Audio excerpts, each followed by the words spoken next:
Baiklah, di sini saya akan membahas tentang hubungan organisme dan faktor lingkungan pada hewan.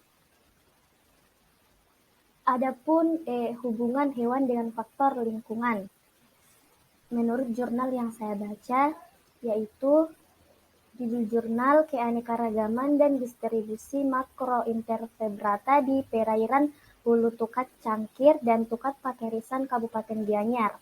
Nama penulis IGD Agus Ishapurusa, Iwayan Artana, Iwayan Daria Kartika.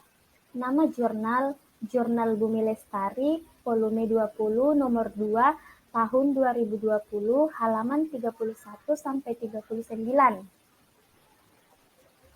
Hewan makroinvertebrata merupakan salah satu komponen penyusun ekosistem air tawar.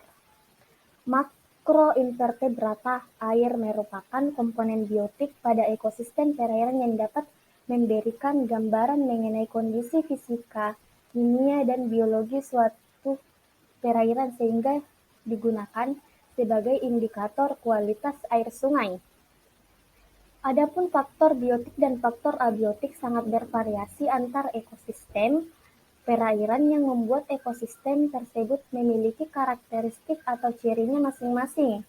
Keanekaragaman ekosistem merupakan suatu interaksi antara komunitas dan lingkungan abiotiknya pada suatu tempat dan waktu tertentu.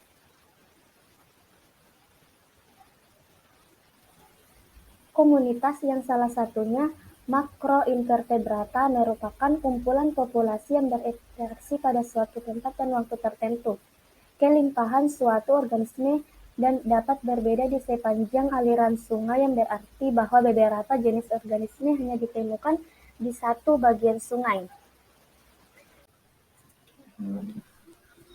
Adapun hubungan organisme dan faktor lingkungan pada tumbuhan.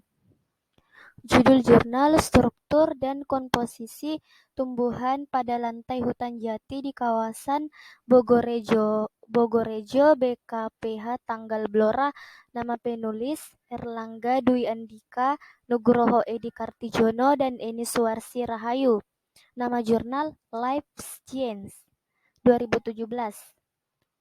Komunitas tumbuhan pada suatu lantai hutan merupakan tumbuhan yang hidup dan berkembang secara alami. Komunitas tersebut dapat berupa pohon, anak pohon, dan semua spesies yang berada di lantai hutan.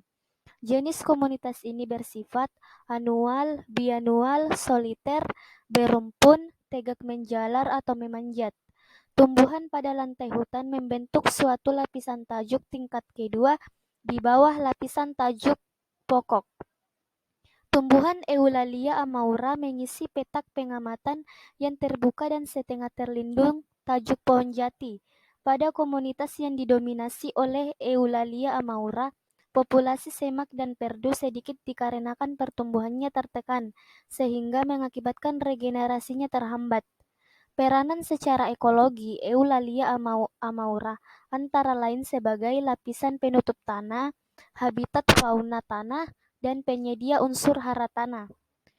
Spesies-spesies yang memiliki distribusi luas umumnya merupakan spesies yang mempunyai adaptasi yang tinggi terhadap lingkungan sekitarnya, baik lingkungan biotik berupa tumbuhan di sekitarnya maupun dengan lingkungan abiotik seperti intensitas cahaya, kelembaban, suhu, pH, maupun unsur hara tanah.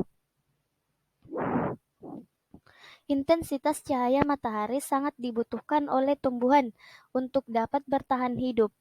Kehadiran celah kanopi tersebut memungkinkan cahaya matahari dapat mencapai lantai hutan sehingga memicu pertumbuhan bibit.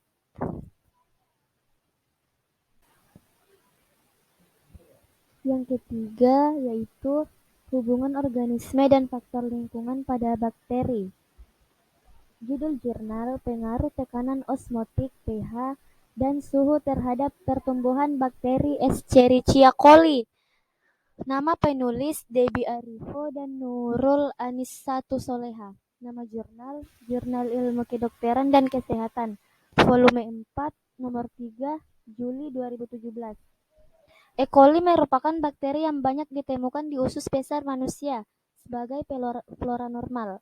Namun jika berada di luar kolon akan bersifat patogen. Tempat yang sering terkena infeksi adalah saluran kemih, sistem biliar, dan saluran cerna. E. coli juga menghasilkan beberapa toksin yang menjadikan kuman patogen sering menginfeksi manusia. E. coli bersifat mikroaerofilik. Pertumbuhan bakteri banyak dipengaruhi oleh beberapa faktor seperti faktor fisik, meliputi pH, suhu, oksigen, kelembaban, dan sinar. Tekanan osmotik adalah peristiwa perpindahan pelarut dari larutan yang konsentrasinya lebih kecil ke larutan yang konsentrasinya lebih besar melalui membran semipermeabel.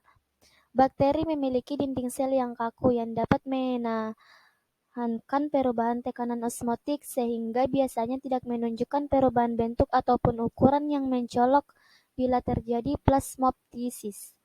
Efek tekanan osmotik berhubungan dengan jumlah ion dan molekul terlarut di dalam larutan. Konsentrasi garam atau gula yang tinggi menyebabkan air keluar dari sel bakteri, sehingga menghambat pertumbuhan atau menyebabkan plasmolisis. Pada konsentrasi tekanan osmotik yang sesuai, kegiatan fisiologis bakteri berguna dalam mempertahankan kelangsungan hidup dan melakukan proses biokimia yang berkelanjutan, di mana proses ini dikatalisis oleh enzim-enzim. Bakteri membutuhkan pH yang optimal untuk pertumbuhannya. Dengan perubahan pH, lingkungan akan berpengaruh terhadap efektivitas enzim dalam membentuk kompleks enzim substrat. Di samping berpengaruh terhadap struktur ion pada enzim, pH rendah atau pH tinggi dapat pula menyebabkan terjadinya proses denaturasi dan ini akan mengakibatkan menurunnya aktivitas enzim. Dengan menurunnya proses aktivitas enzim, menurun pula jumlah pertumbuhan bakteri.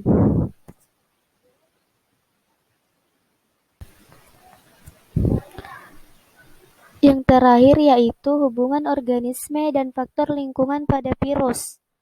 Judul jurnal, Hubungan Faktor Lingkungan Tanah Terhadap Intensitas Busuk Pangkal Bawang Putih di Tawangmangu. Nama penulis Hadiwiono dan Salim Widono. Nama jurnal Agreen Volume 12 nomor 1 April 2008. Busuk pangkal bawang putih merupakan penyakit yang merugikan dan mengancam pertanaman bawang putih, serta menjadi kendala baru sejak musim tanam. Busuk pangkal bawang putih disebabkan oleh Fusarium oxysporum. Penyakit ini sangat merugikan karena umbi tanaman sakit menjadi busuk sehingga besarnya kerugian sama dengan intensitas penyakit. Karena umbi bawang tanaman yang terserang tidak lagi laku dijual. Busuk pangkal bawang putih merupakan penyakit tular tanah. Kondisi lingkungan tanah sangat menentukan perkembangan penyakit tular tanah.